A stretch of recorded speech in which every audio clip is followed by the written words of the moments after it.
This is a podcast where we talk with people who have committed their lives to transforming challenge into service, into humbling and heroic stories. And this episode is brought to you by Essential Provisions, which is a food and nutrition company that commits itself to nourishing the warrior in each of us.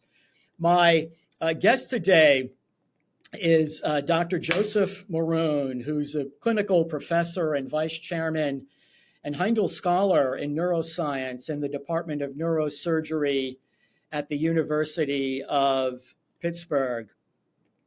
And Dr. Maroon has a huge CV, but has committed his life to the prevention and treatment of traumatic brain injuries. He's the co-developer of Impact, which is a neurocognitive assessment tool that has become the standard of evaluation, treatment, and monitoring of individuals at high school, collegiate, and professional level who've sustained head injuries. This is a tool that I have used many times in my professional work with student athletes. And Dr. Maroon, as you'll see, has a depth of background, not just in the management of central nervous system diseases, but really, as I've reviewed his history, has evolved in the direction of prevention, looking at a novel and innovative ways to prevent progression of degenerative neurologic diseases like Alzheimer's and ALS. And that's such a huge and important area of research. He's also served as a consultant for the Pittsburgh Steelers, for also NFL with chronic traumatic encephalopathy, and WWE, which I have a 33-year-old son with Down syndrome, Joe, who is a huge fan of WWE. So when I told him I was going to be talking with the director, medical director, his eyes lit up. So we enjoy that. And then lastly, an author of a recent book in the category of prevention in burnout, which is such a huge area in healthcare, and one that I personally have been very committed to in my work. And his book is called Square One, A Simple Guide to a Balanced Life. Dr. Maroon has also competed in at least 8 that I'm aware of Ironman triathlons. And so, Joe, you are someone who walks the talk, and it's just a real delight to be with you. Thank you for spending some time. My great pleasure, Mark. I've been very blessed, like you, to carry on in medicine. And, the things you mentioned, my, in quotes, accomplishments, close quotes. Hippocrates, the father of medicine, said the first responsibility of a physician is to prevent disease. If that be impossible, to cure it. If that too be impossible, to relieve pain. And as you well know, 98% of what physicians do today, for the most part, is trying to cure diseases after they've occurred or relieve pain, which is so ubiquitous in particularly the elderly population. So I've been very fortunate to be able to assist in the prevention. You mentioned the impact test. It's an interesting story.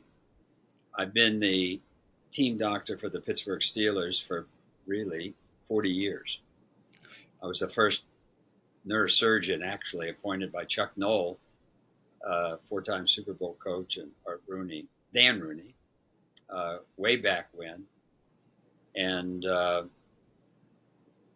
in 1990, I told Coach Noll that his starting quarterback couldn't play against the Dallas Cowboys in 2 weeks because he had a concussion and he had to stay out at least 2 weeks. And Coach Noll said, he looks good to me. He knows his plays. He has no symptoms. Why not 3 weeks and why not 1 week? And he said, Maroon, if you want me to keep somebody out of play, I want objective data, not specious guidelines. And I was a little taken back by that. And I subsequently realized he was correct. There were no really good guidelines or neurocognitive tests at that time. I went to my associate, Mark Lovell, a brilliant neuropsychologist. Mark, what can we do? So we came up initially with a pen and paper test, and I went back and I said, Coach, if you want objective data, I have to baseline the whole team. And he thought for a minute. He says, okay, that's reasonable. And fast forward, we subsequently converted that paper and pencil test to a PC based and now online. And we've done 25 million tests of the impact test. And it's become the standard of care, actually, in all contact sports, baseball, football, basketball. And so it was a challenge, and had no idea where it would go. Never thought about it for a second. It was just solving a problem. And it turned out to be the most significant preventive thing that I've done in my career in terms of preventing the second impact when individuals go back too soon after a concussion, when the brain is more vulnerable to a lesser hit and more prolonged recovery or damage. So, an interesting anecdotal story to begin our walk here. And it's a remarkable story, Joe. We're not talking too long ago, back in the '90s, early '90s, and I started my training in the mid '80s, and there was really so little understood about No, what it was to have a it was, if concussion. you had a concussion, it was how many fingers do you I, see? You said two, you could go back in the game. you could go back in, Yeah, and there was no consideration of memory, brain speed, all of the important things that we've elucidated. And yes, and but yeah, it took 10 years for it to become really accepted. Uh, it just there's resistance to anything new, as you know. yes, and that journey of sort of challenging what at the time was a standard of care that didn't have a whole lot of depth. It was very subjective, and as you were suggesting, I when I look at the sheer scope of an assessment tool like Impact today, just given the number of athletes now that at very young ages are confronting these head injuries that historically would have kind of been left to chance, it really is a remarkable story in the education that this has brought to the general public. I meet and talk with a lot of collegiate student athletes who are very locked in to, they have much greater self awareness, even though there's always that pressure to perform, as you well know, to not let your team members down. And I've been so struck at how coaches, trainers, the entire culture of coaching and management of athletes has shifted with such Mark said, tremendous awareness. yeah. It's really an incredible story, Joe. Well, 25. initially when I started, it was athletes would deny their headache, deny their dizziness, deny their unsteadiness. Now they come off the field and they say, "Coach, or doctor, I think I had a concussion." And so the self awareness because of the potential long term effects, Yes. and that's something that obviously I've been very interested in also. And Yes. I mentioned to you a little earlier, Mark, uh, we're taking the next step in terms of diagnosis and possible treatment. And basically, uh, we've recruited to the University of Pittsburgh here in the Department of Neurosurgery an absolutely brilliant scientist who is the director of the Indian National Brain Research Institute. and he's a world specialist in magnetic resonance spectroscopy. And this is an MRI algorithm that's used to measure the chemicals in the brain. Mm. The glutamate, the various chemicals, neurotransmitters, and also a compound called glutathione. And we've published in peer-reviewed papers showing now that patients with Alzheimer's and Parkinson's disease are very deficient in a substance called glutathione. So what is glutathione? So I have a test question for you, Mark. This is an easy I'm one. ready. I'm ready, Joe. This is an easy one. If you leave an apple or a banana out overnight, what color does it turn in the morning? Yeah, it'll be very brown. It'll be very brown. And the reason for that is it's exposed to air and it oxidizes. So as we age, like right here, as we age, our brains also oxidize, meaning in the production of ATP, we take glucose and oxygen and make ATP. The side product of doing that are things called free radicals in reactive oxygen species. And these free radicals are like the carbon monoxide or dioxide that comes out of your exhaust pipe in a car from a combustion engine. Unless these free radicals are squelched by an antioxidant, they oxidize the brain. They destroy mitochondria, they destroy DNA, they destroy cellular membranes, and leads to neurodegeneration. So glutathione is the primary antioxidant in the brain. So if you're deficient in glutathione,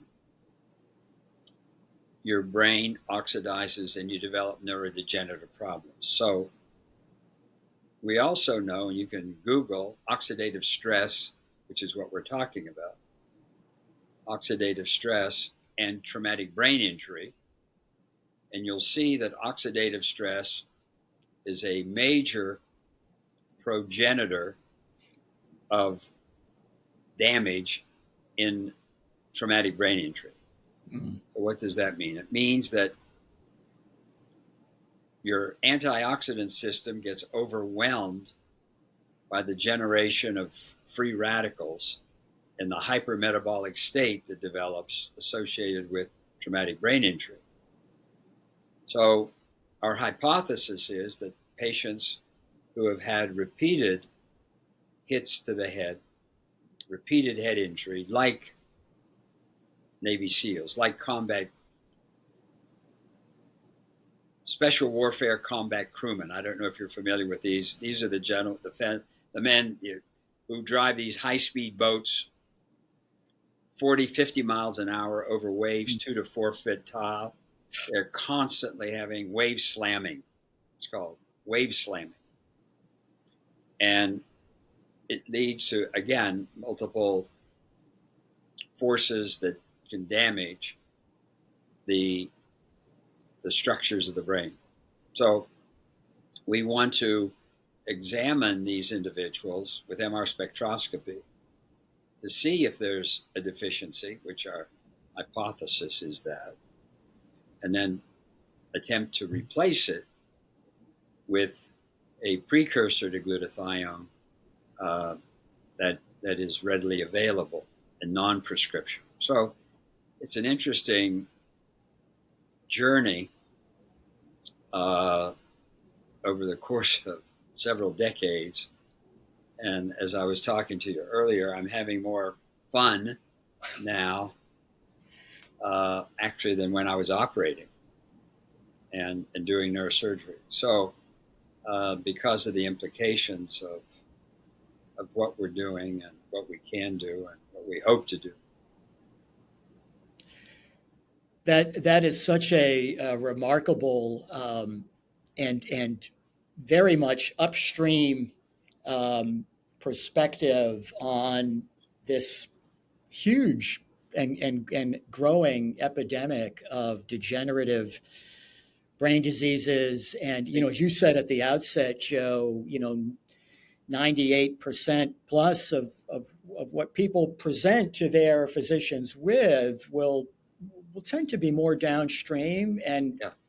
engage a paradigm that tends to manage the damage that's already done. But I've been very inspired by this new wave of aging, longevity science, and research that, and you're right at the vanguard of that, that really takes an upstream approach. As a nephrologist, I've always been sort of intrigued by the extent to which oxidative stress is just as it is in the brain, and the examples you gave.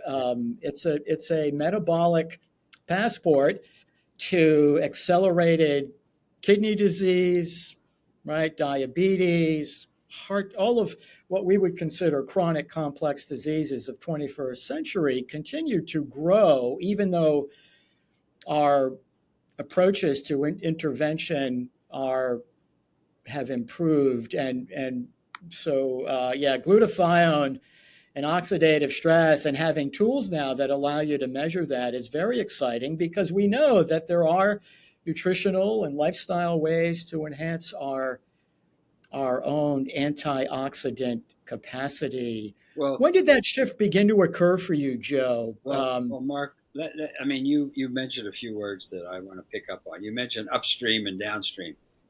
You are absolutely correct about oxidative stress being the upstream progenitor of many, many diseases that affect us.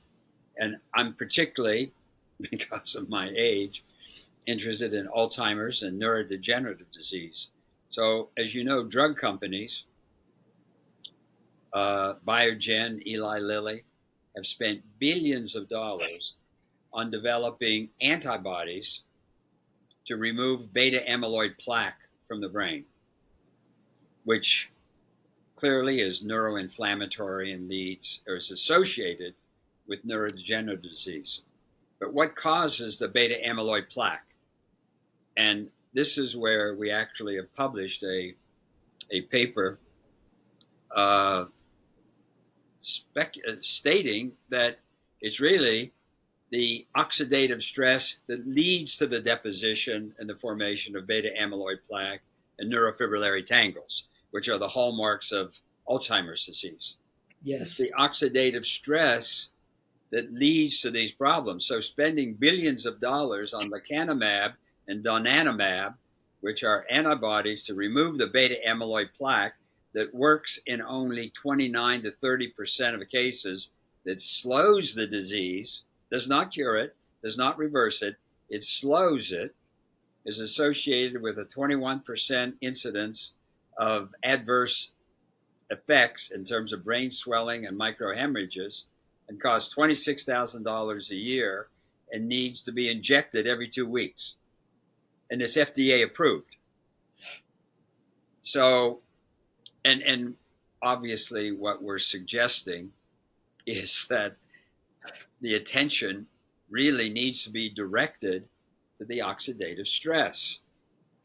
So, and you also intimated, what causes the oxidative stress? Well, it's the deficiency of antioxidants, but it's also the inflammatory diet that is epidemic in our country, with 70% of people overweight or obese, diabetic syndrome, the metabolic syndrome, pre-diabetes in almost 40% of the population or so.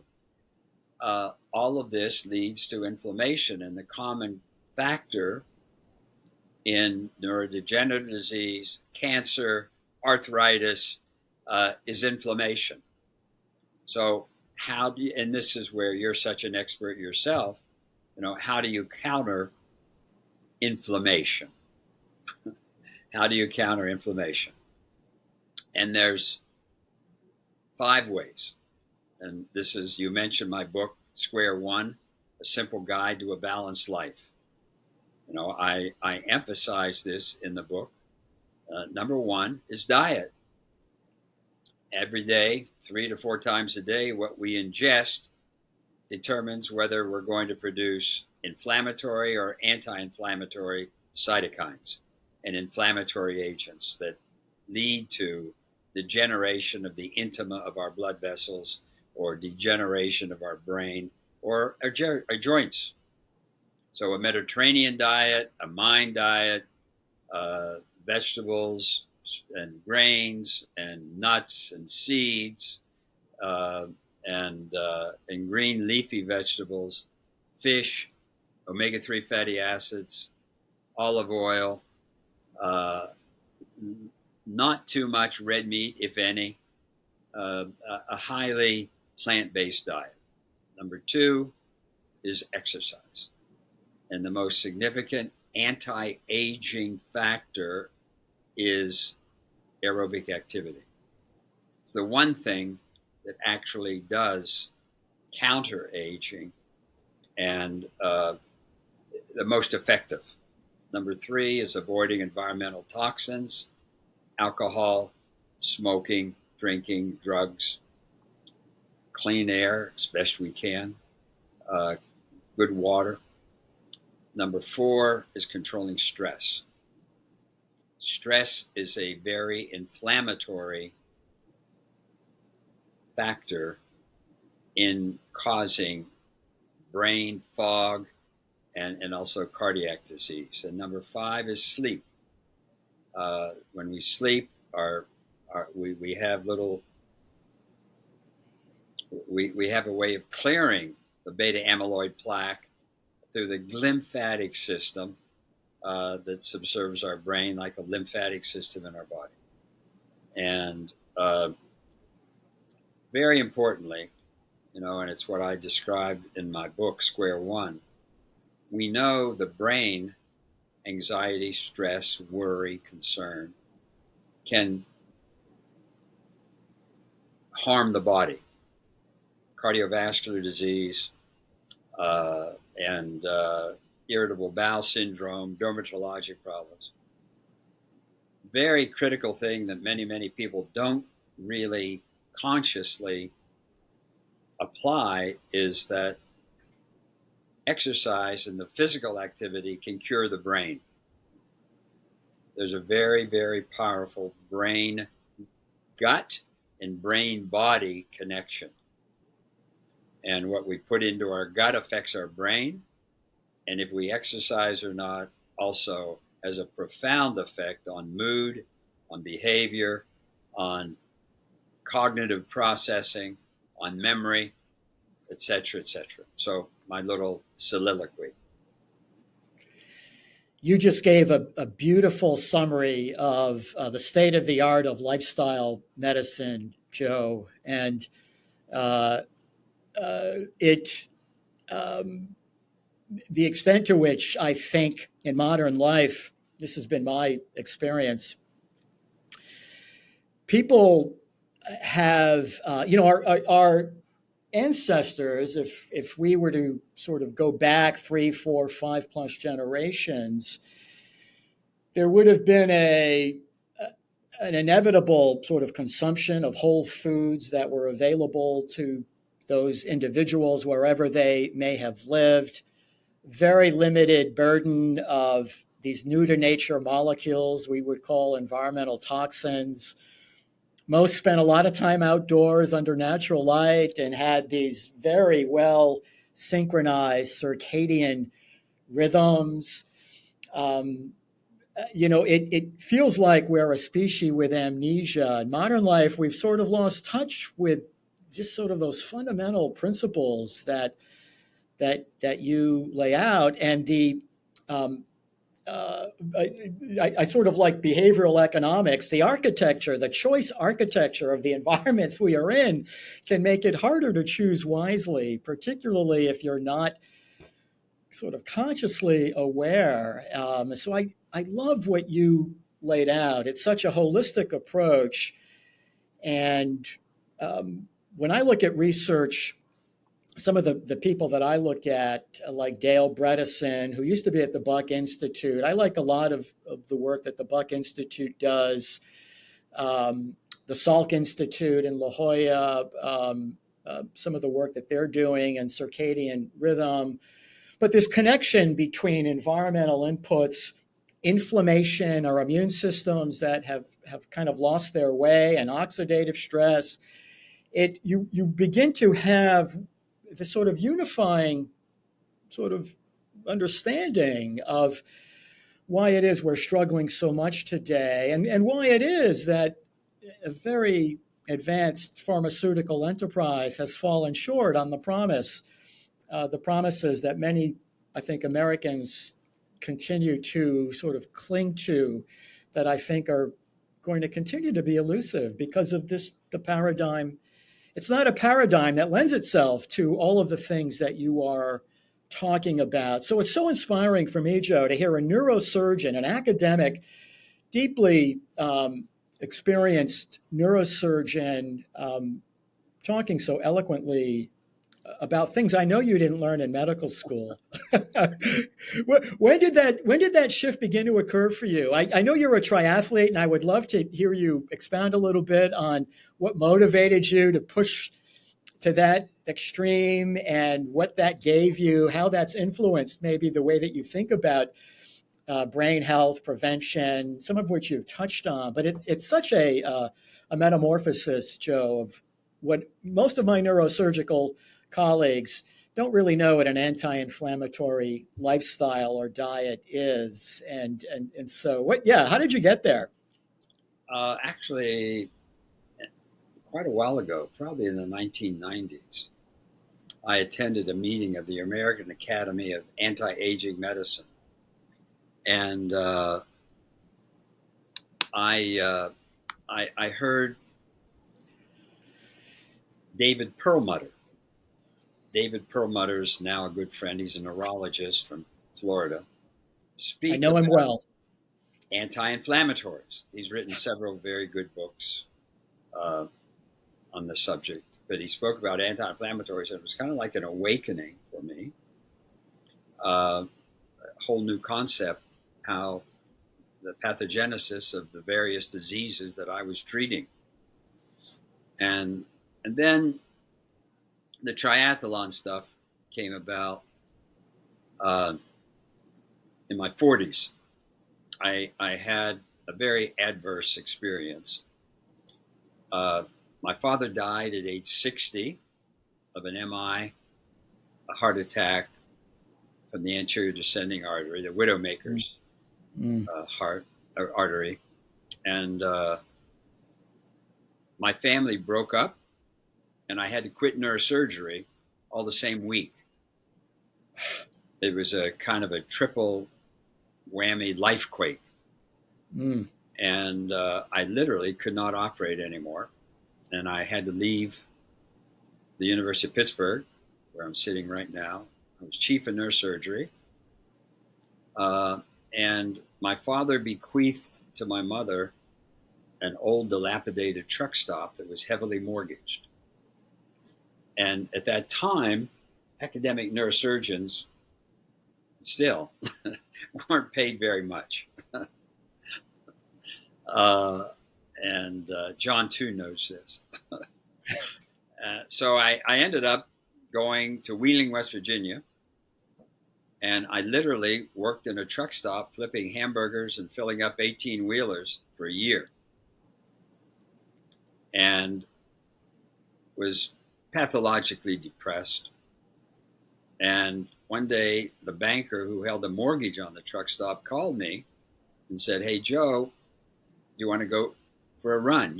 I think you need to get out." I said, I can't walk up a flight of steps. I'm 20 pounds overweight, truck stop food. And but we made it down to a local track, and I made it around 4 times, and I said, never again. I was out of breath. My diaphragm was in spasm.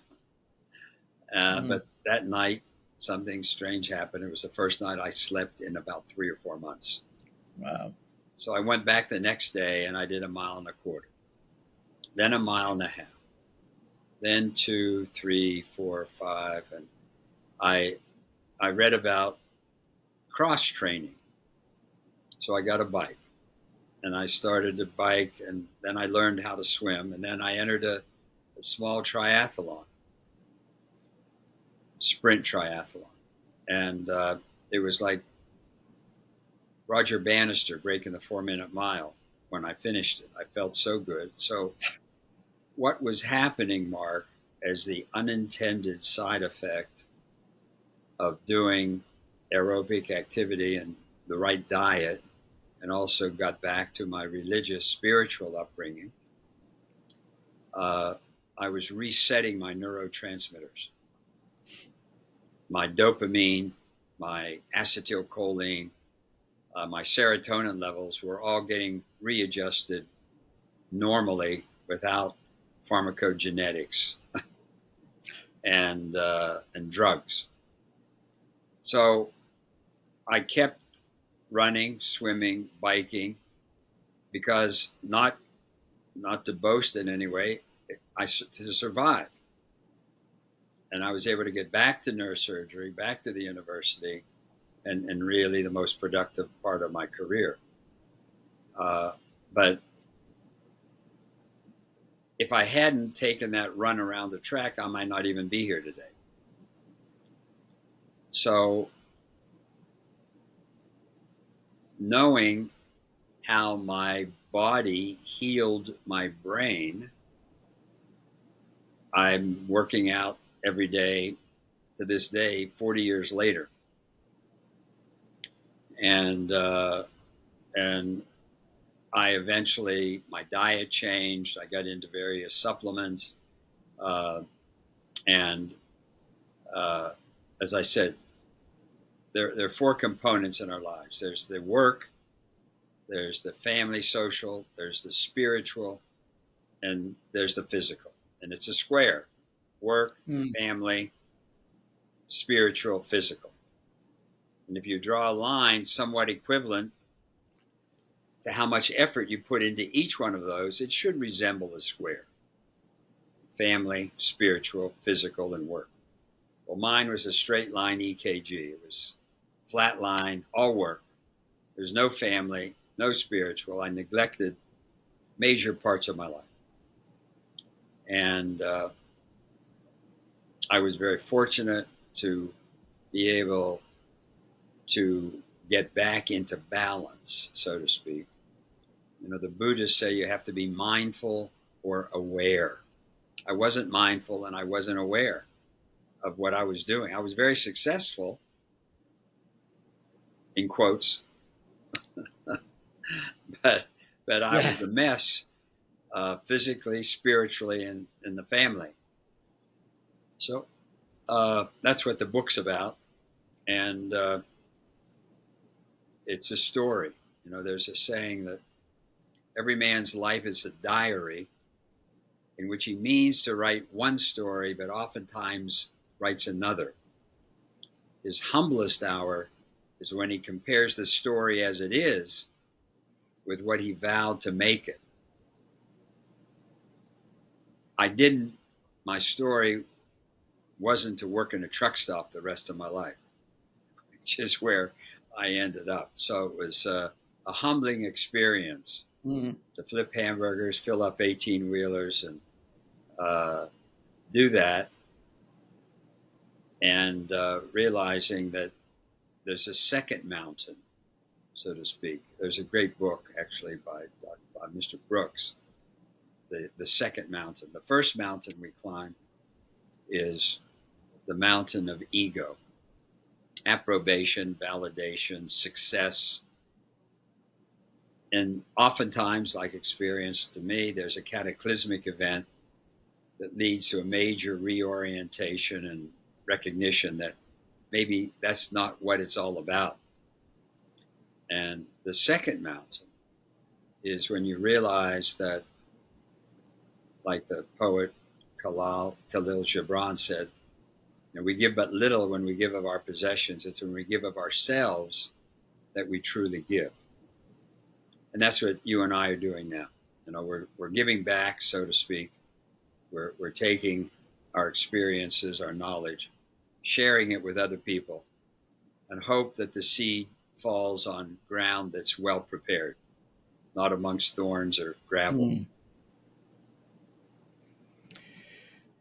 Thank you so much for sharing that, Joe. What a beautiful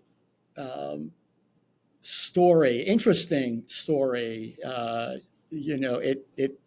I'm sure the average trucker pulling into a Trump stop is not anticipating that an academic neurosurgeon will be filling their tank and and cleaning the serving windows, climbing up. That was hard. yeah, cleaning their windows and right, somehow this is the hero's journey, right? As I think of it, because I had a very similar journey. My parents died when I was much younger. They were consumed with chronic disease. Both my parents had end-stage renal disease and were dialysis Really? dependent. Is that And what prompted you to go into neurology or nephrology? actually, this happened after I went into nephrology. It was I've come to see it as one of the great synchronicities of my life. I now accept that nothing is random, nothing is without meaning, Oh. and it totally shifted the timeline that I was on from disease diagnosis and management to one of prevention, one of much greater awareness and self-resiliency, and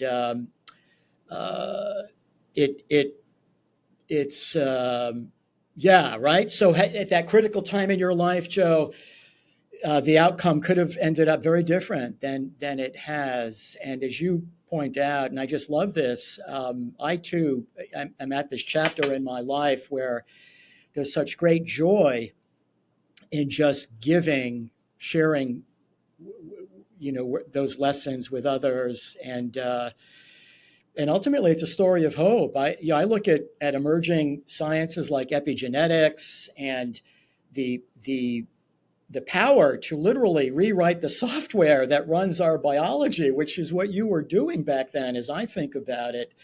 As you started to take those steps and to build on that, and the rest, as they say, is just that garden continuing to grow and thrive. And it's a beautiful story because it could have ended up very differently. Well, two things, Mark. You mentioned you have to read this book if you haven't. Fluke. I've heard of it, but I've not read it. Brian Klaas. Yeah, it's exactly what you said. Nothing happens by chance in our lives. Everything is predicated on something that has gone before, a decision, a meeting, a conversation, and how it comes back in so many ways later on. There's nothing that really is chance. The fact that you and I are on this show, how did this happen?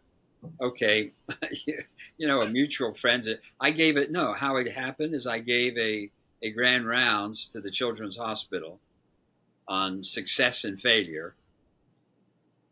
And Michael was there. He was a general surgeon. And we spoke about nutrition. He gave me a couple of packages of this nutrition. Beautiful. Then he connects me with you. You knew John too, who is one of my heroes. John's much older than I, by the way. Tell him I said so. And here we are talking on a talk show, on a podcast. I mean, it's not a fluke. If I hadn't gone to Children's Hospital to give that talk, we wouldn't be talking now. So it's an interesting way things work out in our lives. Very much so. My perspective on all those things has shifted significantly, and I'm kind of an amateur quantum physics explorer. And in the presence of someone like yourself, Joe, if there's complete resonance, whatever the unique electromagnetic, biophotonic, the non-material that manifests in what what for us is this material experience is totally in sync with where my in the 60s, right? Let's just say you've got the vibe, and you Yeah. definitely have the vibe. I think people would be stunned to know your age, Joe. Yeah, I'm I don't know if you 85. want to. I used to hide 85. it and lie about it, but no Wow. sense in that anymore. Yeah. Do you in the aging longevity space, have you looked at your biologic aging with some of the Yeah, epigenetic? I've done looked at my methylation, and so I'm about, I'm 85 chronologically, and 72, 73. Yeah. Yeah.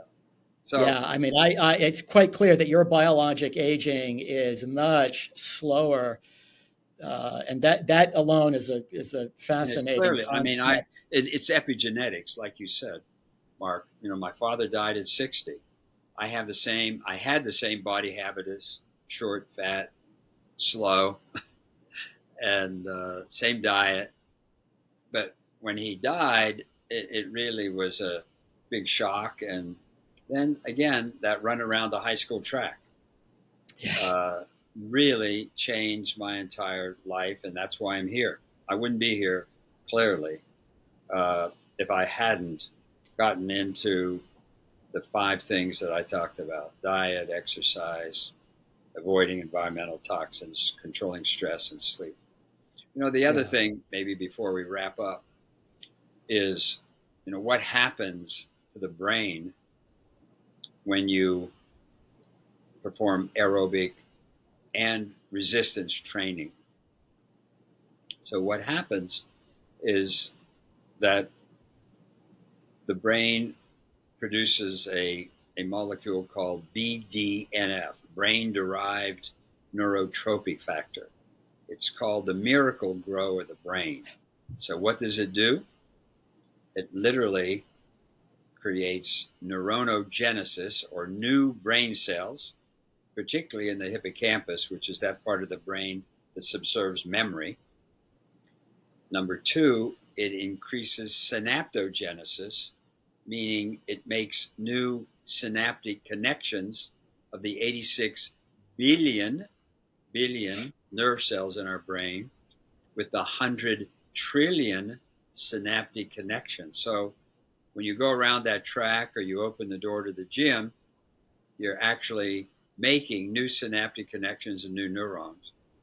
And then it enhances neuroplasticity, which is the ability of the brain to make new connections and do what you and I are doing on this show. We're taking all of our 70 or 80 years of experiences and somehow able to make those connections in our hippocampus and our limbic system and our executive cortex and converse on a podcast. So all of that happens when you open the door to the gym or walk around the block. You don't have to be a triathlete. And adhere to an appropriate diet, no sugar, little fat, all of the poisons that the food industry uh, promotes for us, and, Yeah. uh, and do the right thing. So anyway, that's the story, Mark. So I think we've covered a lot of ground. That is a beautiful summary and recapitulation, Joe. As I like to say, motion is the lotion. I like that. And um, I think it was the Dalai Lama that once said, Joe, to pay full attention to another is a generous gift. I like that. That's good. And one of the things that I love about this Mightiest Warrior podcast is it brings me to people like yourself who um, serve others in such a noble and generous and spiritual way. And while we've touched on a lot of the scientific underpinnings of the work that you do and the implications of that work, it really is a story of hope at every level. And I think people need to understand that they're much bigger than they give themselves credit for, and the possibilities within arm's reach are much nearer than I think people might um, be aware of. And your story so powerfully reminds us of that, Joe. What an honor to meet with you and to Well, talk with you. it really, Mark, it's how we confront. You know, you're talking about mighty warriors. You told me you interview previous Navy SEALs and SWIC operators and combat people. You know, how do you build resilience? It's about resilience. So how do you acquire resilience? You cannot acquire resilience without adversity. So the question is, all of us. There was another very good book entitled Lifequakes, and the author interviewed hundreds of people about their life history and discovered, realized everyone goes through major cataclysmic events from 1 to 5 that completely uproot and disturb their lifestyle. And he called them lifequakes. And he found that it takes 1 to 3 years to get over a major lifequake, the loss of a child, the loss of a parent, a divorce, uh, these kinds of things. And it's how we handle adversity, how we reach back to the roots of our upbringing, our spirituality, uh, God, the quantum universe, however we want to describe the power that's higher than us, Yes. and how we overcome adversity that makes us who we really are. And you can't you can't get there without being tested, and then it's how you respond. So you've lost your parents both to kidney disease, which is so ironic. I lost my parents due to cardiovascular disease, a stroke and a heart attack. And sorry. That's okay. But anyway, it's been a real pleasure, and I hope your audience can get some pearls or tidbits or something they can use from our conversation. And Well, I've taken many things away, and I know anyone listening to this will as well, Joe. Thank you for showing us the way and for fighting the good fight and shining your light. And until our paths cross again, something tells me they will. Maybe you, John, too, and I need to get on a call and they'll or, do that. You should or do that. You should definitely connect us with John and have a little walk down memory lane. yeah, absolutely. That would be a great ride. Well, Joe, you take care. Have an awesome day, And and thank you. and send me a link to this if you would, Mark. I will indeed. Okay, sir. Take care. Bye now. Please.